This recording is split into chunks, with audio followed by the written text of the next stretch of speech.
Magandang araw po sa ating mga minamahal na kababayan, Luzon, Visayas at Mindanao. Sa ating mga kapatid na Muslim, Assalamualaikum warahmatullahi wabarakatuh. Welcome to my vlog. Narito na naman po tayong muli para sumagot sa inyong mga katanungan.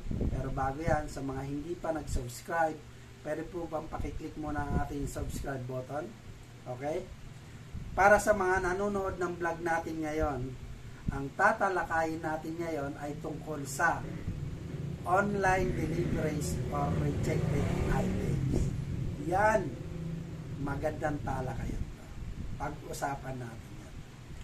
Ito ang aking opinion. Napakaraming reject items or orders, wrong order. Ano ba yung mga wrong order na tinatawag, di ba? Maling kulay, no? Mali yung size, mali yung quantity, o sira yung item. Sa mga ano dyan, sa mga nabiktima na dyan, para sa inyo ang topic na to, labas-labas na tayo dyan. So, ano ba ang dapat gawin kapag ganito? Dapat sa mga seller, no?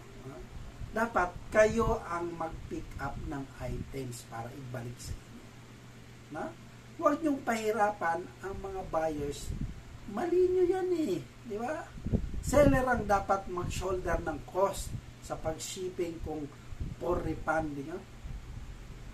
Tapos, dapat sa mga seller dyan, yung mga ano natin yan, mga kababayan na mahilig na magpa-deliver, no? Kapag pangit na iban yung seller na nagbebenta ng fraud items or imitation, diba? Kasi tingnan nyo, yung mga video, diba? Picture, napakaganda. Pag nakikita mo sa ano nila, samples nila, yun naman ay galing yun sa nagbebenta ng mga original. Ito nga yung sabi, yung expectation versus reality. Diba? Tingnan nyo. Ito, may sample ako sa inyo. Tingnan. Nag-order ako ng ladder, no? Na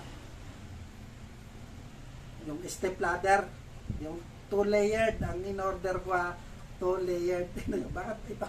2-layered guys. Di ba? Para mataasan na. Ano? Ito ano? Tingnan mo. Tapos, ang in-order kong kulay, black. Tingnan, dumating, blue. O, parehas naman B. Okay lang, di ba? Blue and black. Ano? So, meron yung pangunawa. Tingnan nyo lang, di ba? So, grabe.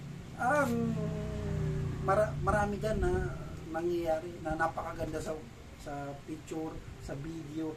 Kasi yun sa mga original yun na nagpapadala.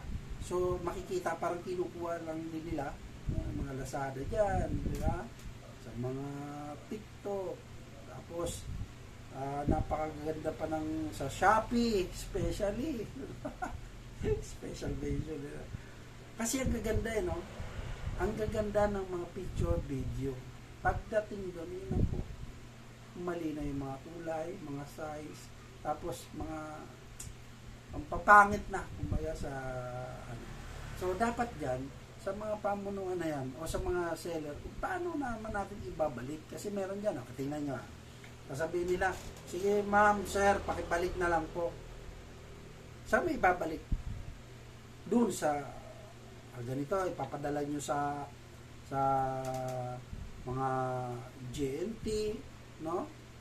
Yung mga ganun ng madami dyan, yung mga dropshipping na ang pagpunta lang doon, di ka mamamasahe, di ba? Hindi, mo daw, hindi ka magagas, o di ba? Istorbo talaga. Dapat pag nagreklamo, ipakuha mismo ng dapat yung mga nagde-delivers na dyan, no? Mga buyer na yan, dapat may mga riders kayo o mga collecting officers na iko-collecta nyo yung mga item na yan, kasi kasiraan nyo yan eh. Sabagay, marami talaga dyan yung ino-order na mali-mali naman pagdating. Wala na silang pakialam doon eh. Parang scam din yan eh. Yung mga style nila. So, manghinaya ka, sayang ng pera. Di ba? wala ka na magagawa eh. O di balik nyo kung gusto nyo, basta may babalik. Paano may babalik? Kung mayroong ano yan, tagal ano. Buti kung ibalik pa sa yan, di ba? So dapat yung mga bumibili, i-report nyo, di ba? I-report, tulungan na magtulungan na itong ano na to pangit ang mga dinidelivered. No, napakaganda sa video, napakaganda sa picture pagdating eh. Kaya maraming ano diyan, maraming na kasubok diyan, karamihan na yan. So dapat meron tayong ano diyan, batas o doon sa mga batas din natin, no? Mambabatas natin. Tutukan nyo rin to kasi ang lalaki na kita ng mga yan. Di ba? Di ba, hindi naman mag-ano sila ng kaayusan. Wala rin. Yung kaya nga tayo bumili kasi nakikita natin. Ano? Kaya parang suntok sa buwan, nakakakaba, nakakatakot na baka dumating ganito. Ang hirap eh. Di po ba? So, dapat makita rin yan na marami kasi mga reklamo na rin sa ganyan. So, ingat lang po tayo. At sana, kayo na ino-orderan, ibigay nyo rin. No? Sa mga na, ano na dyan, na bulaga. Sa mga nag-order dyan na bulaga, mag-comment po kayo no, sa talakayan ito. Para mapag-usapan natin ito. Para dumami. Pagtulungan natin yung mga gumagawa ng hindi maganda na yan. No? So, mag-comment po kayo. So, para sa may mga katanungan dyan, no, mag-comment lang po kayo. At sigurado sasagutin ko yan sa abot ng aking makakaya. So hanggang dito na lamang po. Hanggang sa muli, Robert Caballero agad. Tandaan, pag may tanong, sagot agad. Marami pong salamat.